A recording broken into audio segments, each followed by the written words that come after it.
Thanks for having me. Back when I was a student on campus, I was a biology major, and I had zero intention of going to work in the private sector. So it's been kind of a circuitous path on how I've gotten from hardcore biology, and one of my professors, Dr. Vogel, is here, where I studied biomechanics with him, and so now working in the private sector. So after I left Duke, I went and used my marine biology degree and worked at the Shedd Aquarium in Chicago. Really wanted to give back to the community and teach people about marine biology. So I got to actually do that and use my degree. Then I did AmeriCorps for 2 years, so did some more public service and really had local impact in a local community. And then, like most Duke students, I decided to go back to grad school, get my master's. And when I was at the University of Michigan, I started in the School of Natural Resources. I already had a biology foundation, so I focused there on the social and behavioral side of natural resources and conservation. And while I was there, I started to meet these students that were doing a joint degree with the business school. And at first I was like, big bad corporate, you know, just like when I was at Duke, I was not pre-med. I didn't have any intention of going over to that side. But my uncle kept pointing out to me that my skill set was really useful in the business world. I liked organization, I liked people, and that I could have a much broader impact. So he's a Duke alum too. So he convinced me to apply to the business school. And while I was there on campus, Clinton was in office. He had the President's Council on Sustainable Development, and they had this huge national town meeting. And for some reason, they chose Detroit, of all places in the country, to host a national town meeting. So I was right there in Ann Arbor. A bunch of us went over, and this was in 1999. There were 3,000 business leaders, government leaders, nonprofit leaders, really talking about sustainability, talking about the power of business. And it was really life-changing for me because I saw I could have not just an impact in my local community doing environmental work, but I could have this much broader global impact. And one of the co-chairs of that President's Council on Sustainable Development was Ray Anderson, the founder of Interface. So it's kind of funny that I then went to work for the guy in 2002 when I finished grad school.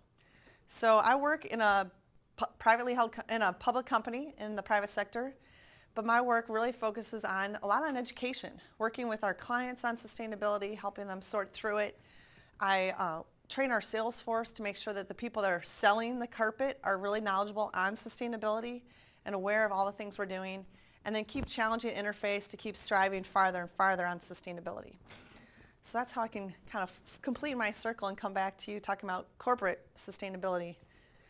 And I'll throw another example in later where I can talk about biology in my work too, which is a fun link back to my biology days. So Interface, we're not typically a name brand, so most people don't know about us, but we are the world's largest manufacturer of modular carpet, so those carpet tiles that come in squares. We are a $1 billion company. We are publicly traded. So when it comes to sustainability, a lot of the leaders are still privately held companies, but we have shareholders. We are responsible to them. We manufacture all over the world, from Thailand, South America, Europe, the US, and so we're all over. Has anybody ever heard Ray Anderson speak? A handful of people? Okay. He founded our company in '73. He saw this idea of carpet squares in Europe and brought it to the US and built this company from scratch. And he's still our chairman. He's still around. And for the first, 20 years of our company, all we did was make carpet. We had no environmental commitment, but in the early 90s, customers started asking what we were doing about the environment. What was our environmental mission? What do we do with old carpet? Did we recycle it, or did it go to landfill? So there was this kind of groundswell of interest from our customers. And those questions got back to Ray, and we said, well, what should we tell them? And Ray's a very customer-focused guy. He wanted an answer, so he said, well, go create a task force and you guys figure out what we're supposed to tell them. So a group of environmental managers got together on August 31st, 1994, and they asked Ray to give that keynote talk. But Ray's idea of environmentalism was, well, we comply with the law, what more do you need to do? Which isn't a very compelling keynote speech. So he ended up reading this book, The Ecology of Commerce by Paul Hawken, which totally changed his path and saw that business really is responsible for a lot of the damage, and business needs to take us to the next step. We can't rely on government to save us. So it was on that date that he launched our company down a completely new path around sustainability. And so it's been 16 years now. We've seen sustainability drive our innovation, and I'm going to give you a bunch of examples on how that's occurred. We've reduced tons in cost. I mean, that's a very common area where sustainability pops up. Our brand and reputation is really centered around sustainability. A lot of people know Interface is a sustainability-focused company, but they may not know we actually make carpet. So they know our sustainability commitment. Our workforce is very engaged, and we can get talent that we never could have if it weren't for our sustainability commitment.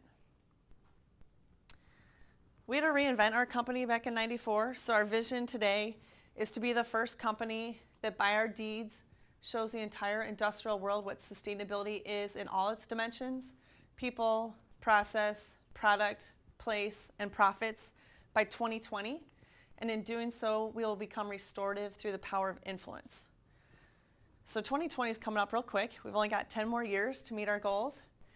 And the other important piece of this is the power of influence. We have a lot of suppliers and customers that are way bigger than we are.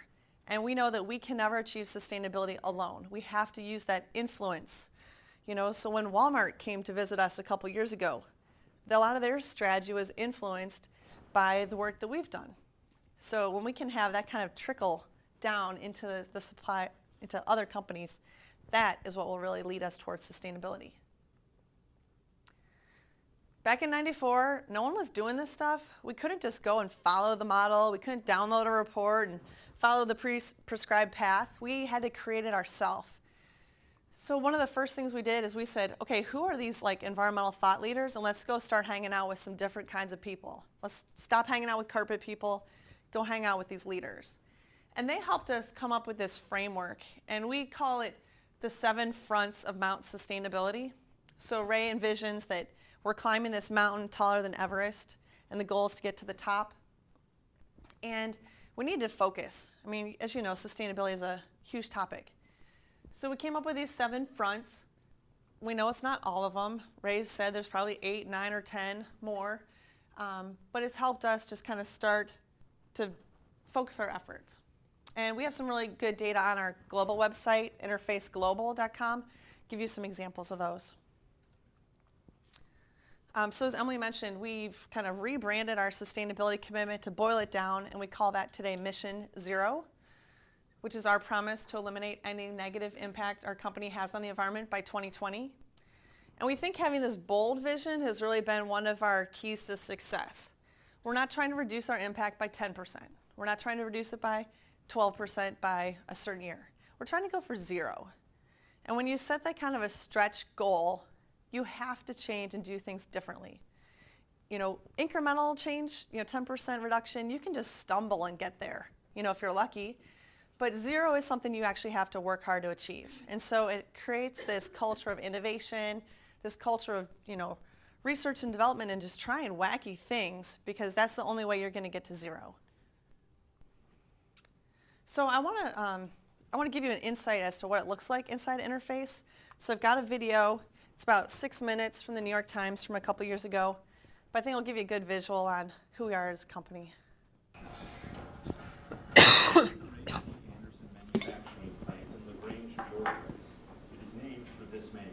My name is Ray Anderson. And this carpet, rolling off the manufacturing line here, may be the greenest carpet you have ever seen.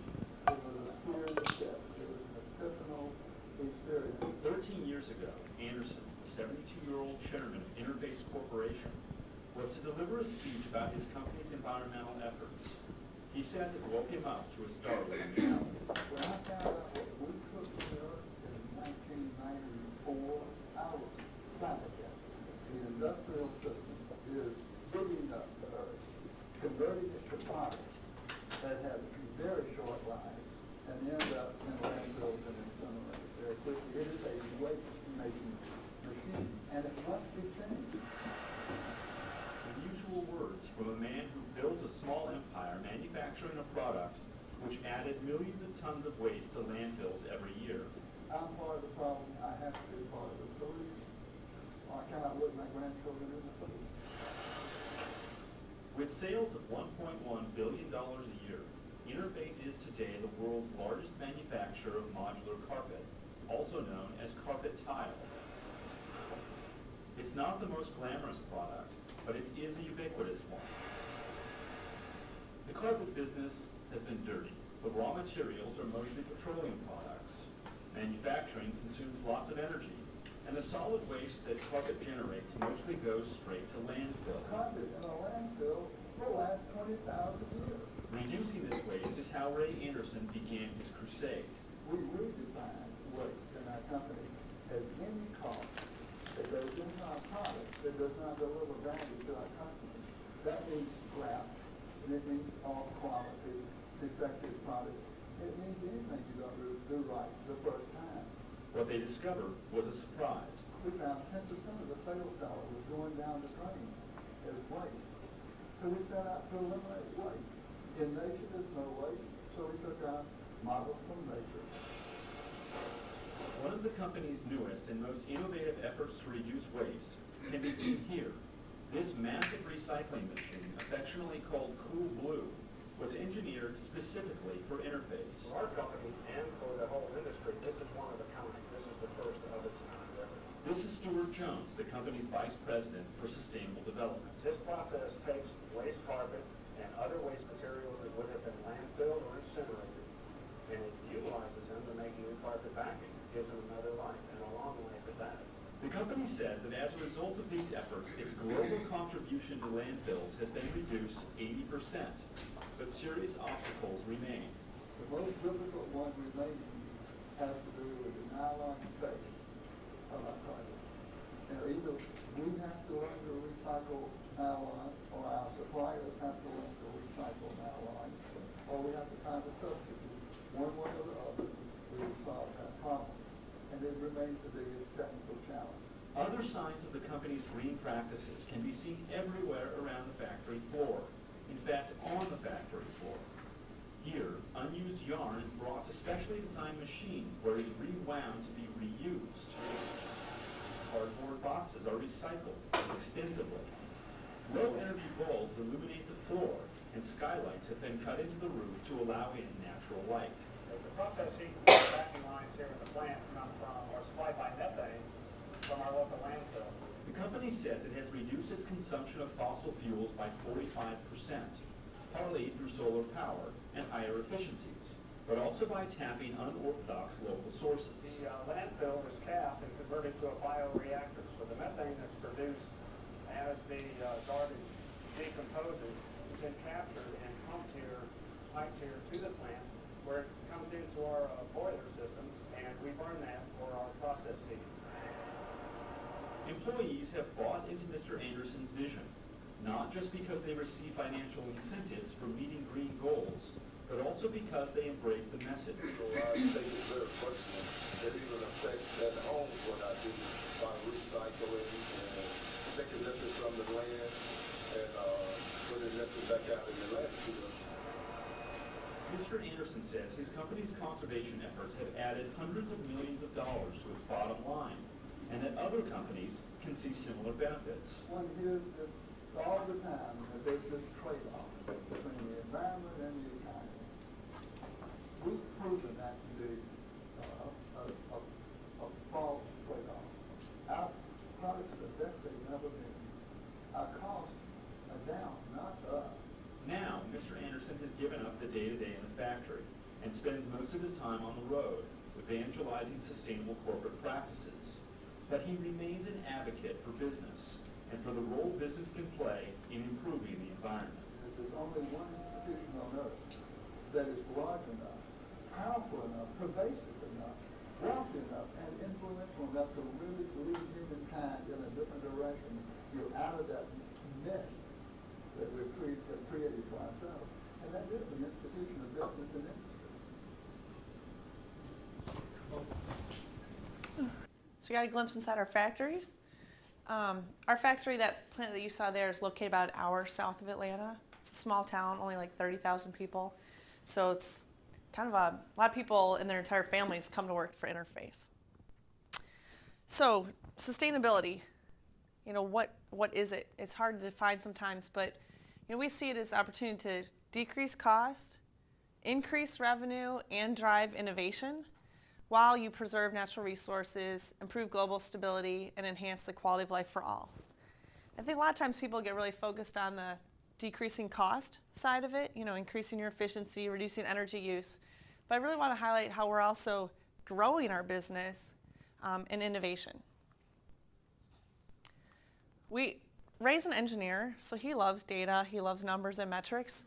So one of the things he ensured is that we keep track of everything. We've got teams of people, they know how much stuff is coming in the plant, out the plant, up the smokestacks, and we do this globally. We keep track of it since the mid-90s. So the trends we're seeing, all of our emissions are down, energy's down, waste landfill's down significantly, water intensity's down. So all the environmental stuff, we're having less impact. All the stuff you want, sales are up, operating income is up, and that avoided cost is also up. So for us, really, sustainability is not philanthropy, it's not charity, we're not hugging trees. This is good business strategy too, right? You want sales to go up. And that's really kind of a difference between sustainability and environmentalism. Sustainability has a business case. We're not just doing this because it's the right thing to do, but we can actually be a more successful business along the way. I know it's hard to see, but just kind of the trends to point out, these are all going in the right direction. Cumulative waste avoided, waste sent to landfills is going down, our carpet recycling program's going up, use of recycled and bio-based materials is going up. And you can find all these charts on InterfaceGlobal.com.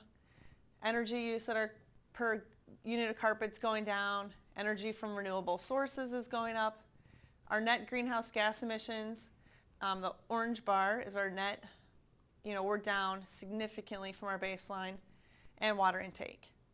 So we're seeing the trends going in all the right directions. Now, back in the late 90s, where do we start with this stuff? So solar's sexy, let's start with solar. We did a solar project at our plant in Georgia. It's just a small 14 kilowatt array. This actually doesn't have a good payback. It's a great story to talk about, but it provides like less than 0.5% of our electricity needs. So this will never be a good energy decision. But it was a good first step, right? You need to have something that's you can demonstrate and you can point to show people that we are making steps in the right direction. The next project we did was out at our factory in California. And here they had a much larger area. They put in a much bigger array. And again, it didn't make sense from an energy cost standpoint, but when they started to change the question, they asked the salespeople, can you sell solar-made carpet? And they said, sign me up, I can sell solar-made carpet. So we figured that incremental sales by selling solar-made carpet is what helps fund the solar panels. So by getting the decision out of just the finance area and thinking about as a total corporation and your sales advantage, that's when some of these decisions start to make much more sense. Our goal is to use 100% renewable energy, both electricity and thermal energy. In the video, you heard this story about the Landfill Gas project. We're in a town of 30,000. There's a small landfill. US EPA doesn't even know that landfill exists. But we started hanging out with some other companies that were doing cool things around energy through the World Resources Institute. They have a green power market development group, about a dozen companies really thinking long range. How can we use our collective purchasing power to drive the markets for renewable energy? And our engineers started hearing stories from General Motors and Alcoa about using landfill gas. So he naively asked the city if we had a landfill and if we could tap it. And the city was like, oh, we're small, we don't have any resource here, there's nothing useful in our landfill. But Dave's one of those engineers. He's like, show me the data, prove to me that there's nothing there. So they finally gave in because it was another crazy question from Interface. And they drill these test wells into the landfill and they realize there's actually a pretty good amount of methane coming out of the landfill. They were doing a couple other projects on site at the same time. So they tacked in this gas collection system, and that's what you see here. They drill wells into the landfill, both the closed part and the active part, and they suck methane gas out.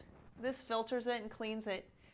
And then we got really lucky because the city actually financed the pipeline 9 miles to our front door. Most instances, the company funds the pipeline at about $1 million a mile, but the city financed it in our case. We didn't have a lot of right-of-way issues to deal with. So we directly use the landfill gas in our plants in place of natural gas.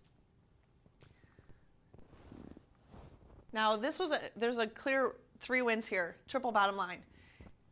Dave got a good idea from Alcoa, who said, negotiate a cheaper price than what you pay the city for your natural gas, because it was your idea. So, because we buy natural gas from our city, so we pay 30% less when we buy landfill gas from them. So every unit of landfill gas we use is cheaper than natural gas. So we save money there. We had to retrofit the boilers, put a different burner on it, but it was a quick payback there. Our community has a whole new revenue line. I mean, who knew you could sell landfill gas, right? So in every community is trying to figure out, how do I raise more revenue? And people don't like to be taxed, so this is a whole new revenue stream. And then the planet wins too, because all those methane emissions that were going up to the atmosphere from this very small unregulated landfill, now it's being captured, and that methane is being converted to CO2. We also negotiated for the carbon benefit from the flare. This is an unregulated landfill. It's too small to require flaring. As part of this system, basically they're burning the methane gas 24/7. It's voluntary that they put this in, so we can capture the carbon benefit of going from methane, which is 21 times global warming potential, to the CO2. And that is what's really basically offset the carbon footprint of all of our operations globally.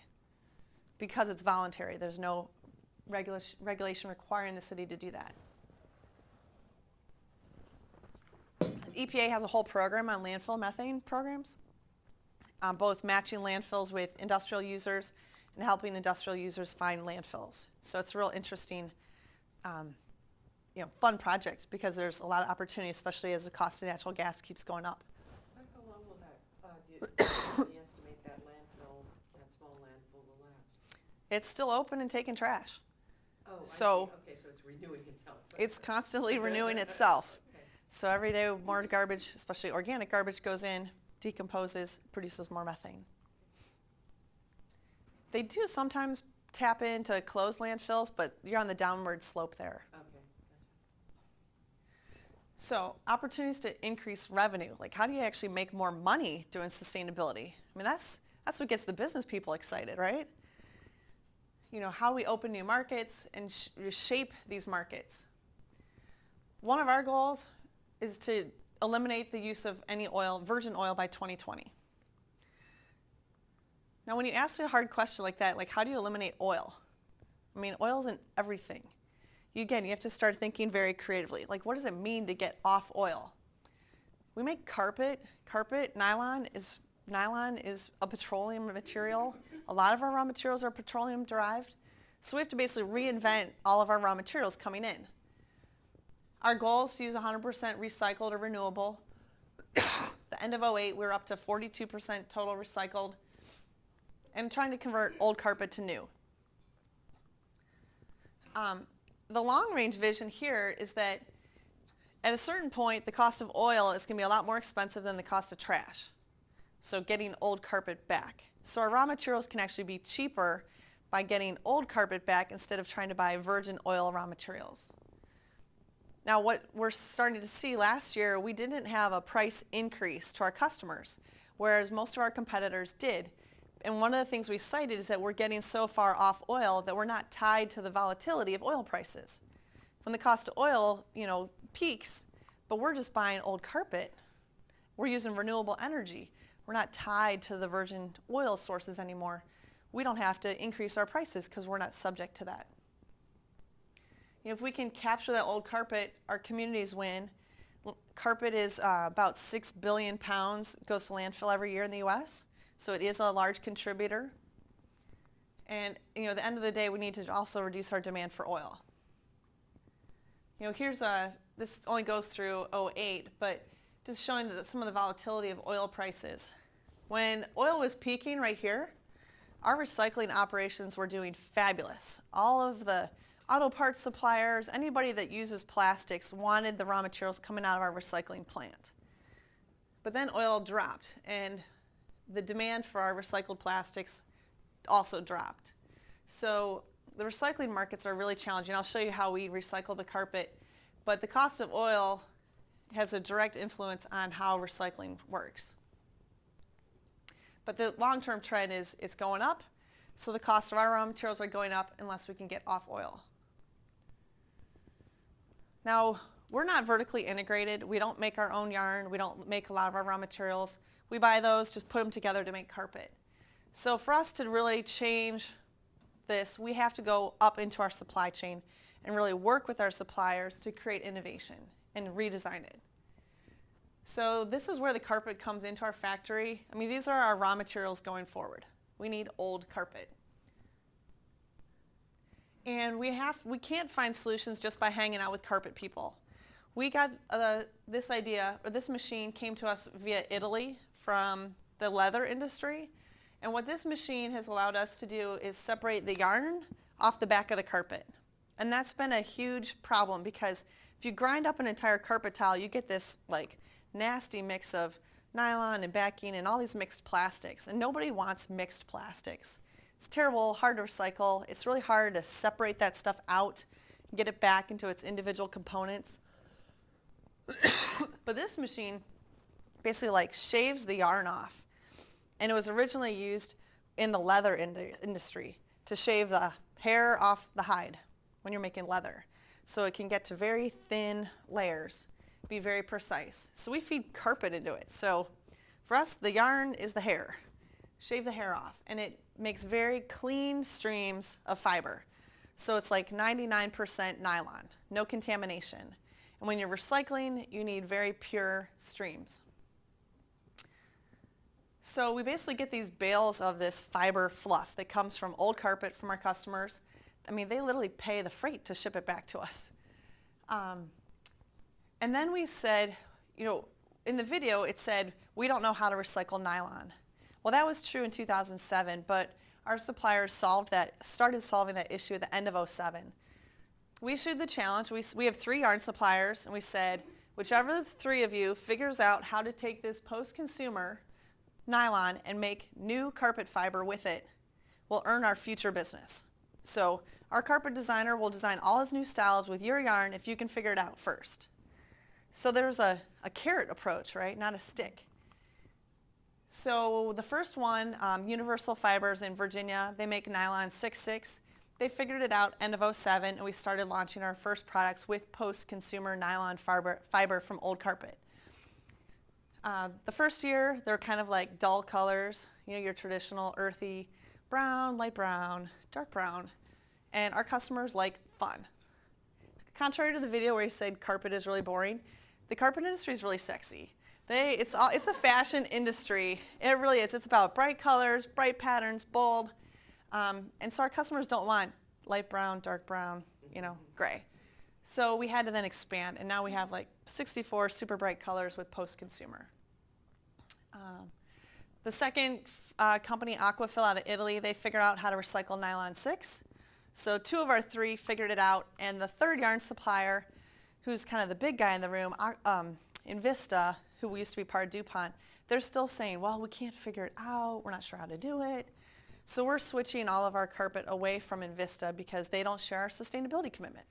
And they're not a partner that we need going forward to meet our Mission Zero goals. The carpet recycling business is also really interesting because we get a lot of other people's carpet back that we can't recycle in our own plants. So we're learning how to creatively pull that stuff apart and figure out who else, what other industries might want some of these raw materials. So like this is like if you think of your residential carpet, that's the back side of it. It's like polypropylene and some other materials, dirt.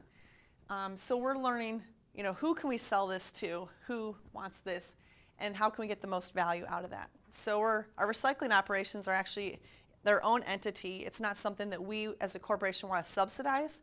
We want it to be able to be profitable on its own. The next phase of the recycling operation is to take it regional. Right now it all comes back to Georgia, but the goal is to have a plant like in New York, one in, say, Seattle or California, so that we could take the carpet locally, sort it into its parts. Then the stuff that we need comes back to Georgia.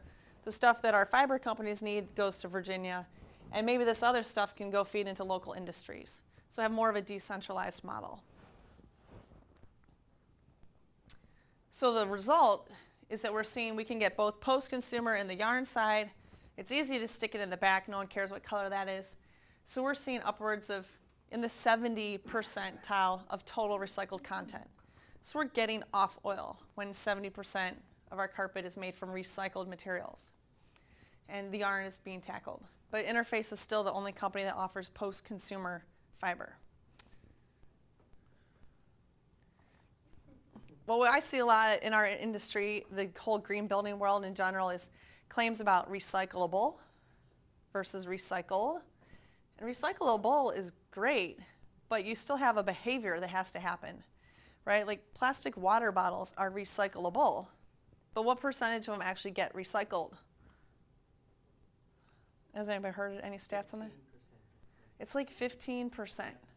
So thumbs up that it's recyclable, but unless you can figure out the behavior side and get people to recycle them, what good is it? I mean, it's going to go to the landfill anyway. So for us, we really like to focus on the achievement of recycled versus the promise of recyclable. For years, we heard it was impossible to recycle nylon 6/6, but it is possible. We've had to build that reclamation system. I mean, it's very complicated to get old carpet back from customers. You know, it's much easier to buy brand new. So that reverse logistics piece is a whole interesting side of this business too. And the state of California has actually just passed some legislation mandating carpet recycling. All carpet sold into the state of California is now going to be taxed, I think like a nickel per square yard, and that will go into this pool that will then help fund carpet recycling. So California is specifically going after carpet as one material that they can work to reduce the amount going to landfill. And they're doing it through basically like a bottle deposit tax on it. So maybe we'll see that come up in other states. Innovation. I think for Interface, this is really where we've had the most fun. Sustainability has really freed our creativity and freed our engineers and freed us to thinking in out-of-the-box ways. And one of the ways, this idea that we define our problems really differently, and that gives us all kinds of different solutions. So this guy here, he works in our plant, and we had a lot of yarn waste. And what you saw in the video were those small tubes that had the yarn on it. And that was part of his invention, was to, historically with carpet, you said, okay, we're going to make so many square yards of carpet, we need so much yarn, and they would take all the yarn and wind it on this huge spool. And at the end of the carpet run, there'd be a lot of yarn left. They would just scrape it off and throw it in the landfill. And yarn is the most expensive raw material, so whatever you can do to preserve yarn and save it will save you a lot of money. So he figured out, well, why don't we just take the small spools and put them on this like rack and put that really close to the machine, and then we can take those small spools and then we can splice those yarns back together and make a big spool again and put it back on the shelf. And then we can keep reusing it. So that was his idea, and that immediately saved hundreds of thousands of dollars and lots of yarn.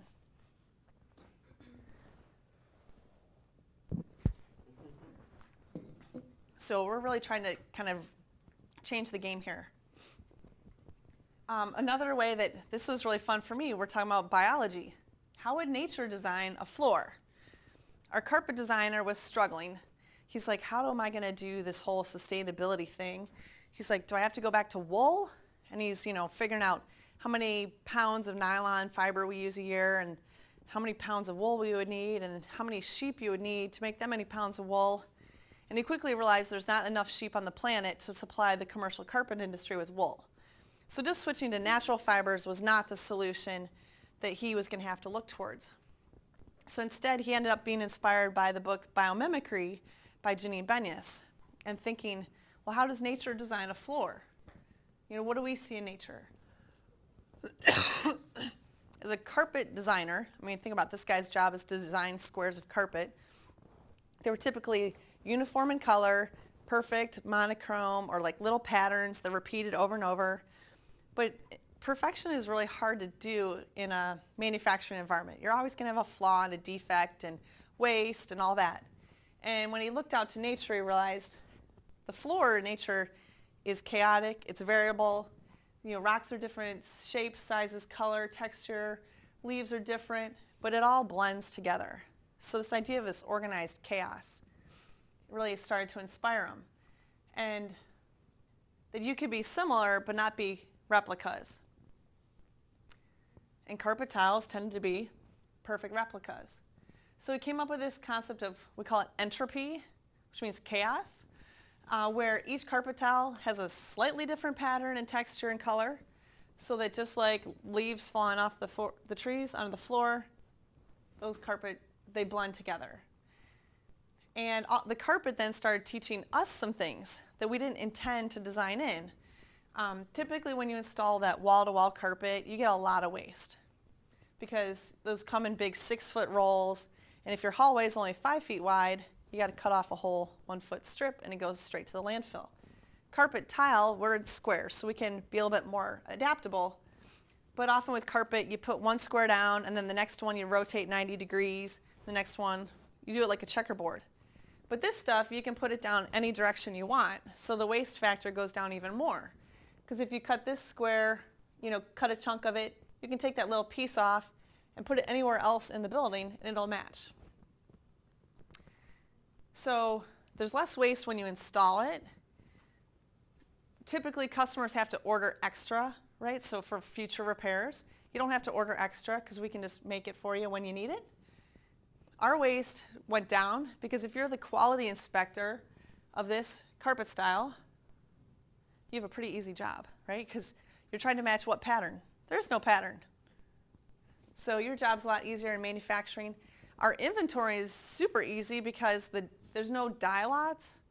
When you dye things, they tend to have a slightly different color, so you have to put them on different shelves. But these don't have dye lots, so we can take any run that came off of any year that came out of any of our plants and put them into the same boxes and ship it. So it's a lot easier for us too. And then the great thing is, it's not like the cool, sexy eco product that nobody actually buys but makes a good marketing story. Like this actually has real sense for our customers and it has value. So it's been one of our best-selling products, and we've inspired a whole series of carpets off of this idea of biomimicry and randomness and chaos. This is kind of a bad installation shot, but and you could even kind of extend it in thinking about this idea of biophilia, in that we as humans are innately drawn to nature.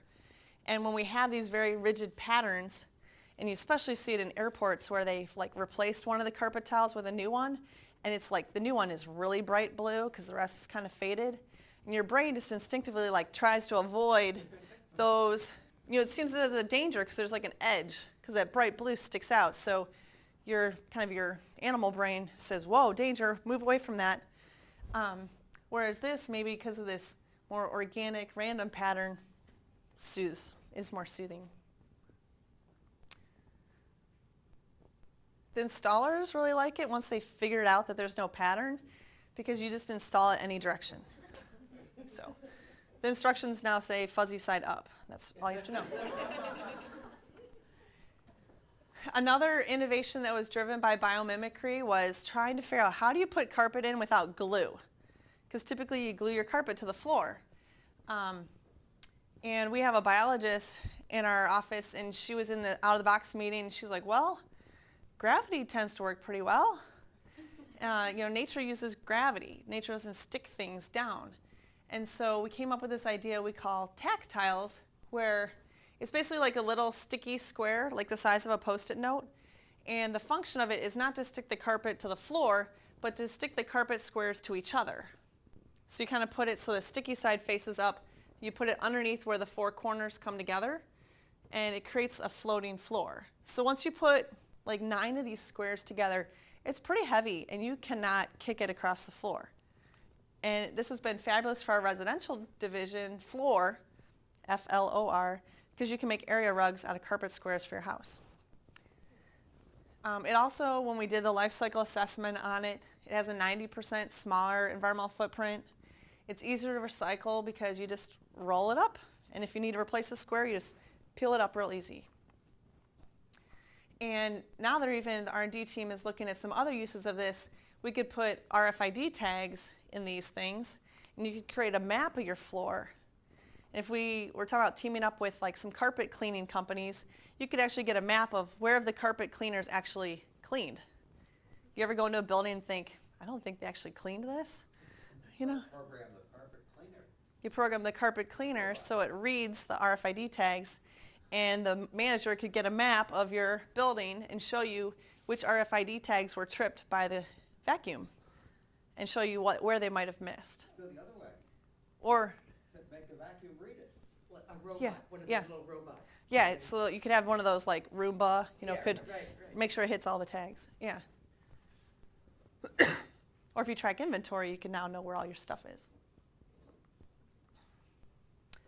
So, you know, I think for Interface, one of our big successes is that sustainability has also gotten into our culture, into our people, and people understand our Mission Zero commitment.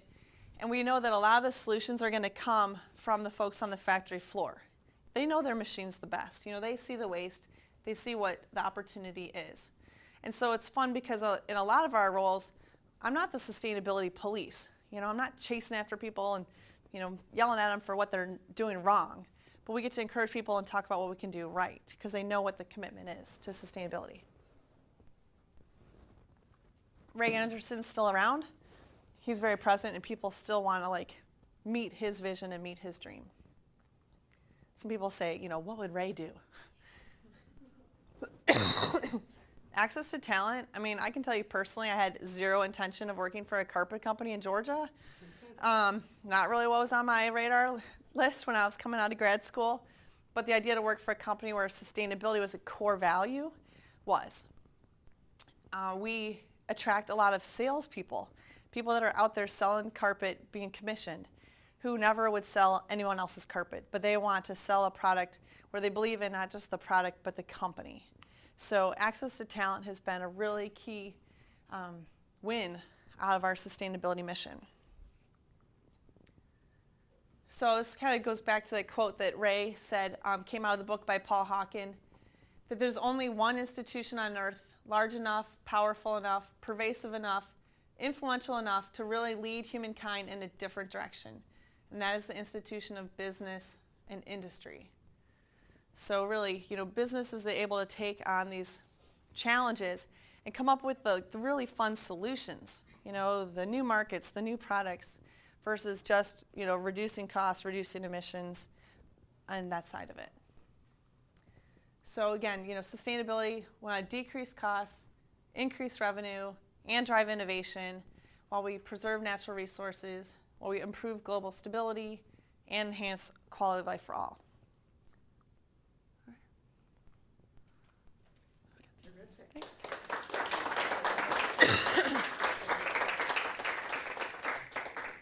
That's terrific.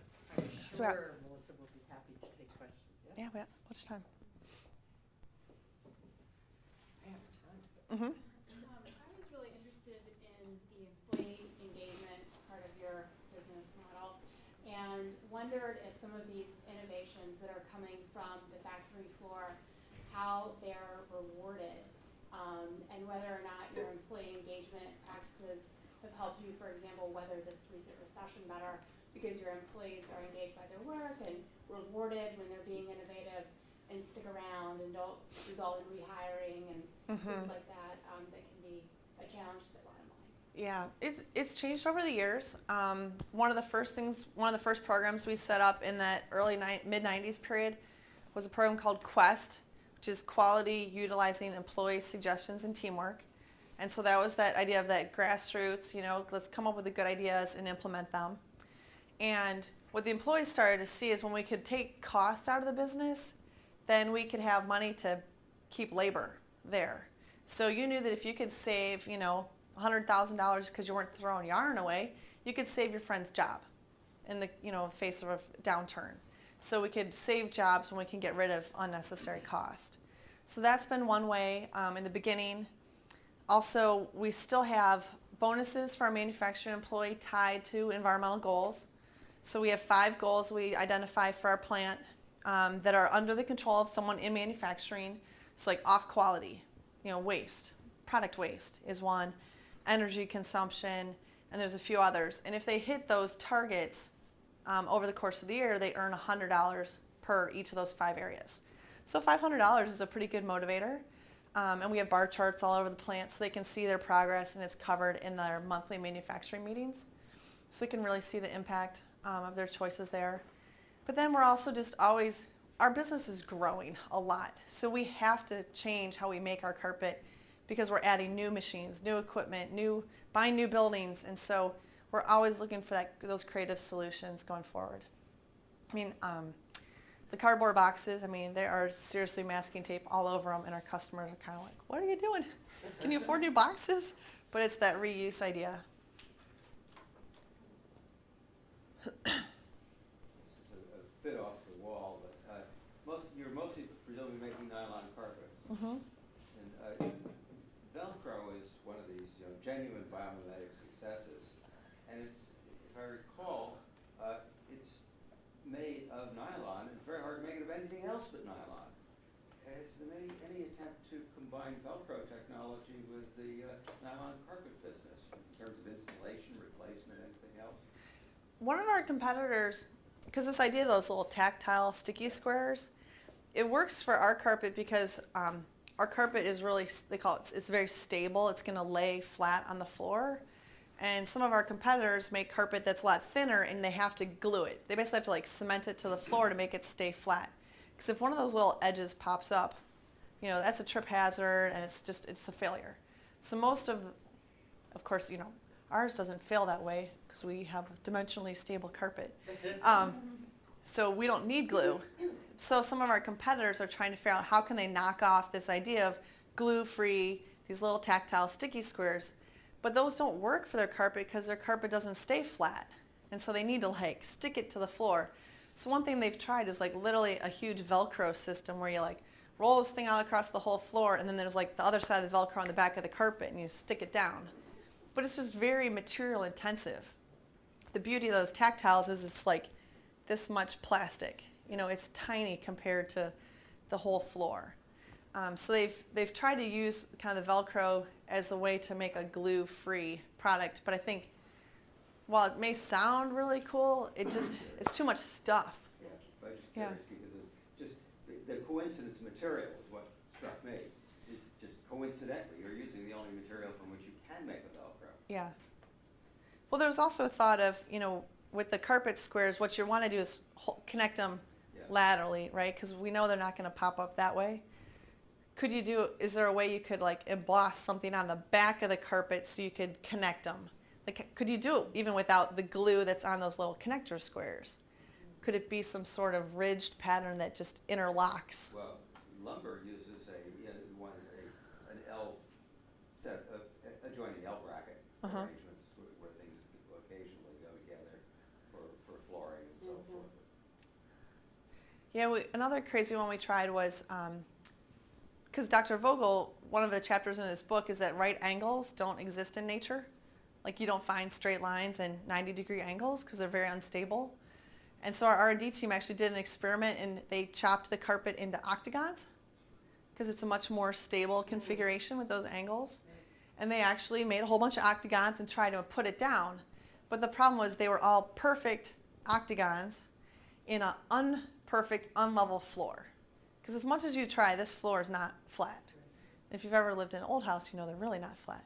So you put these octagons together, but the floor wasn't flat, and so you'd get all these gaps, and it just didn't connect right. Because you go to nature, and honeycombs are octagons, but they're not each perfect octagons. Some walls are a little thicker than others to accommodate the, nonlinearness. So we kind of played around with some of that. I was wondering, so you don't have to have backing on padding underneath these, so, and it worked, and you never, obviously you need to have a fairly smooth floor to use these squares, yes? Because what carpet tile has is it's got a yarn, and then it's got a kind of plastic backing built into it. So you don't have a pad because it already has this it's not rubber, but a plastic backing. It doesn't have to be super flat. Those tactiles actually help make the carpet go over any bumps you have. So it can accommodate some changes there. I'm curious also how what you've done has, I know you've influenced your supply chain. I'm curious how it's influenced your competitors? Oh my God, every commercial carpet company has a green story. And the challenge that me and my team has right now is sorting through the green wash. Because everybody in the commercial carpet industry is green enough. You can check the box that they have green carpet for one of any number of factors. So our challenge is that we feel like we're the greenest. But how do you get a customer to choose the greenest when they have somebody else that is really the pretty color that they really want? And it's, you know, made in an ISO 14001 factory, and it's low emitting, and it meets enough green attributes that they have something they can show their boss or their client to say, it's green carpet. So there's been a huge abuse. It's hard to define what is green. And that's really, I think, one of our biggest challenges, because the carpet industry has seen this as a marketing potential, and everybody's doing enough to have a story. So how do you differentiate your green story from everybody else's green story? So the InterfaceFLOR is profitable, but the non-environmentally sensitive floor, is the profit margin higher? And if it is, how do the stockholders deal with that? Well, we only, for you saying for other companies, like our competitors? A lot of our competitors are privately held, or they're owned by Berkshire Hathaway. So there's very few of our competitors that are kind of standalone, publicly traded businesses. And most of our competitors, a bulk of what they make is residential carpet.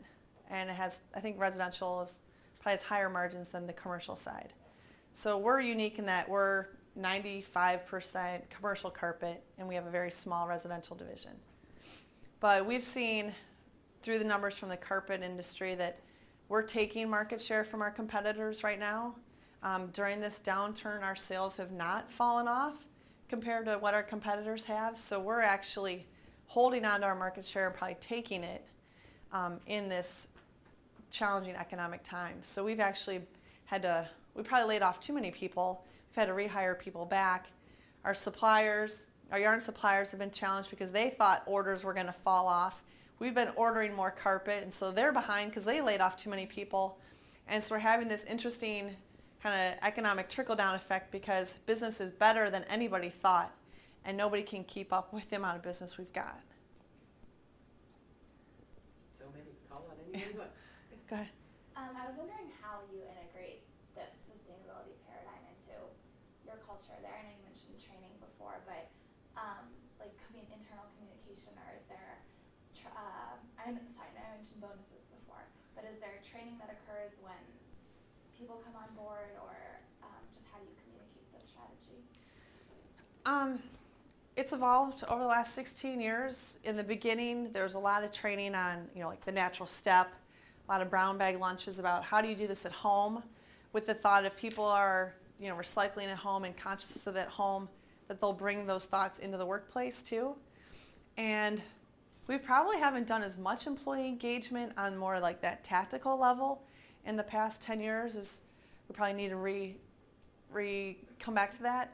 But people know on that big picture level, Mission Zero Interface is known for our sustainability commitment. We have messaging throughout the plant and in our newsletters.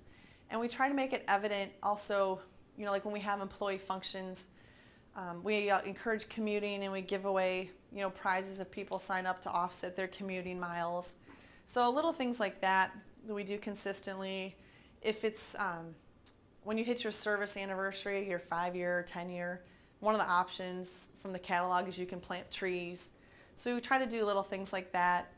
We offer educational grants for teachers, so employees can sponsor local teachers and have $500 for a project there.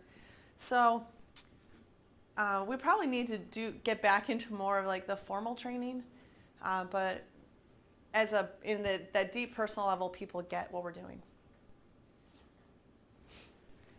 I was curious on how Interface evaluates the sustainability projects before you actually decide to implement them. I know just from other companies, they run into this a hurdle rate they have to come over before they can get a project passed through finance or whoever is going to approve it in the company. And oftentimes there's such a high upfront capital cost that usually will make it hard to justify doing the project over some other project that they know will be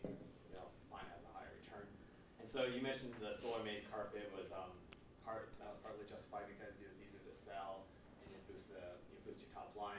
So I was curious, did you guys actually, were you able to record and have metrics for understanding how much your top line was boosted by labeling it as solar-made carpet? Is that really carefully tracked, or is it just kind of baked into some kind of like a hurdle rate that you're able to improve the project?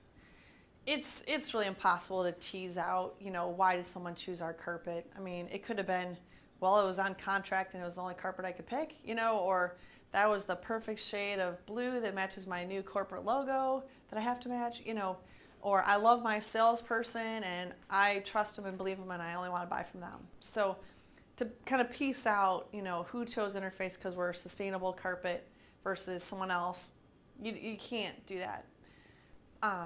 For us, our brand and reputation is really important, and we put a lot of investment in there.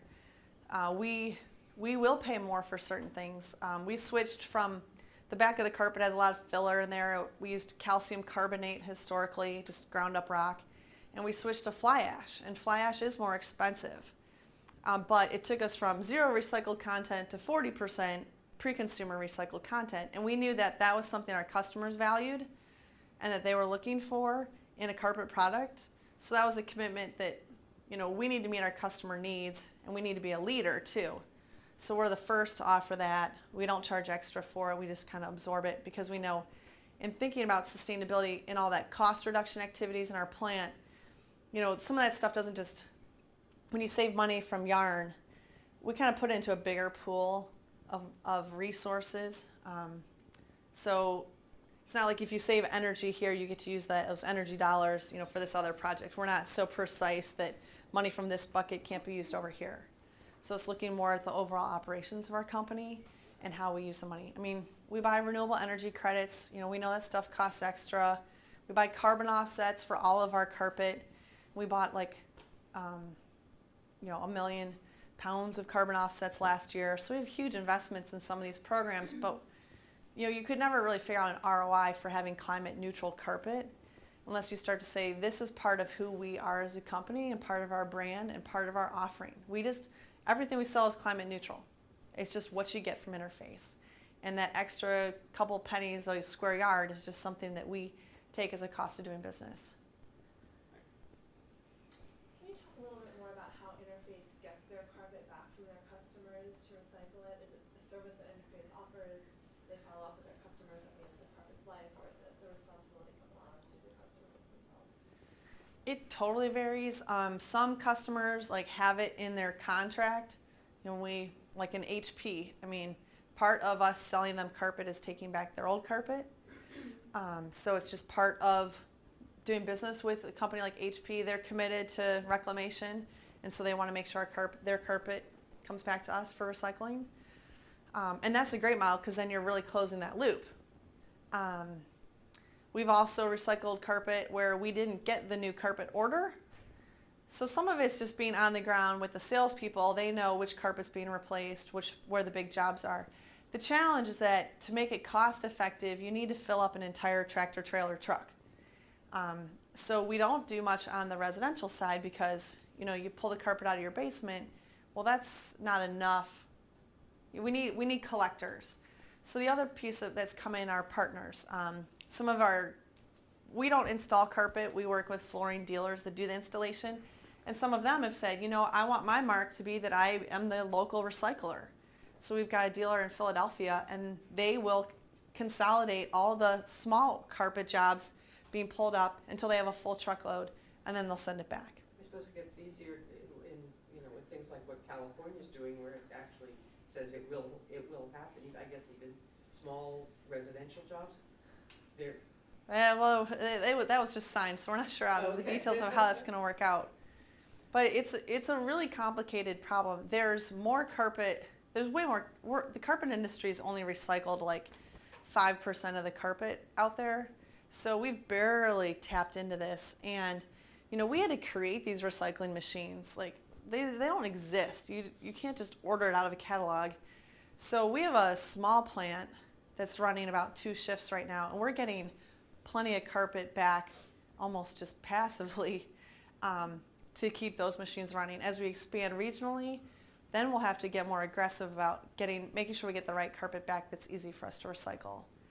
But it hasn't been that hard. I mean, on the West Coast, if you can get it to LA, you can get on a rail car. Rail's really cheap to get it back with a low carbon footprint. But someday, you know, could you go to your local Home Depot and drop off your residential roll of carpet? That'd be a great thing. But that infrastructure doesn't exist today. I'm curious to learn more about your supplier engagement. I mean, you mentioned the Nylon 6.6 program that you had, but what other engagement have you had with your suppliers, and do you have certain metrics that you use, and they've just kind of passed certain tests, or how does that work? In the beginning, we basically pulled all of our top suppliers in, like 200, and said, we're going sustainable, you need to be part of this. Apologize for my coughing. And but we found it hard to manage. I mean, we got paper suppliers and yarn suppliers, and so it's hard to kind of put out an edict and say everybody needs to do the same thing. So we switched it and said, let's more engage one-on-one with key suppliers. So our procurement team, they really sit down, not with the salesperson, but with the people that are making the stuff, and say, how can you help us meet our goals? And we come at it from more of a collaborative angle versus, we don't send out super detailed supplier questionnaires. I mean, I get tons of those from our suppliers and our customers, but it's more, what can we do creatively? And in the beginning, one supplier of one of our raw materials says, no way, cannot put recycled content in it, it's not possible. But you know, we keep the dialogue going, and then they get some idea and they try something, and now, you know, 10 years later, it's 85% recycled content. So we help people kind of free up their can't be done, you know, barriers to say, and then they also know that Interface, we're entrepreneurial, so if they come up with a crazy idea, we're receptive to it, and we can help them commercialize it. So we actually, now we've had this good relationship with a lot of our suppliers. They come to us first when they come up with a crazy innovation, because they know that we're willing to try it out, and that it doesn't maybe not have to be perfectly cost effective. It's got to perform, but it's that conversation, the dialogue has been effective for us. You know, we don't have a huge supply chain. I mean, Walmart's got 60,000 suppliers. It'd be hard for them to have this approach. We have a much smaller group of critical suppliers. For a sustainability mission that's really founded so much on one person, what's the role like post-Ray? You know, once he has less of a role in the company, you know, how is this culture of sustainability going to stay? Are there things in place to make sure that the culture remains, or what's going to happen? Yeah, that's a good question. We get asked that a lot, and it's always been a hypothetical till Ray got diagnosed with cancer earlier this year, and then it became like whoa, what are we going to do if like Ray's not around? So I mean, normally Ray is on the road all the time. The guy is in his early 70s, and he's Delta Platinum Medallion and speaking 100 times a year. So he's been such the evangelist, and this year he's hardly traveled at all. And so we've been faced with that question, and I think as a company we feel like our culture has changed. You know, we're a different company than we were 16 years ago, and it's not just me as the sustainability police and, you know, the one person at the plant. It's really everybody. And I think because we've also taken sustainability into that really positive angle. You know, this is fun, this is opportunity, it's creativity, it's entrepreneurial, it's making the world a better place. That, you know, it's part of who people are and who we are as a company, and it is embedded in our culture. I mean, the hardest thing with Ray not traveling is he's such the visible spokesperson. Like when people call, they want Ray. I mean, Ray was the one that was originally called to come to do this event. You get me, but I'm the alum, so he went to tech. So it's how do we transition? I think it's easy for Ray to tell his story. I can tell Ray's story, but it's not my story. So how do we transition and kind of expand our speaker circuit so that we get more interface people known amongst our external stakeholders, so that it's not just the call to have Ray come speak, but it's the call to have Dan Hendricks, who's our current CEO, come speak and tell the story. But Ray's chemo's going well, so hopefully he'll be back on the road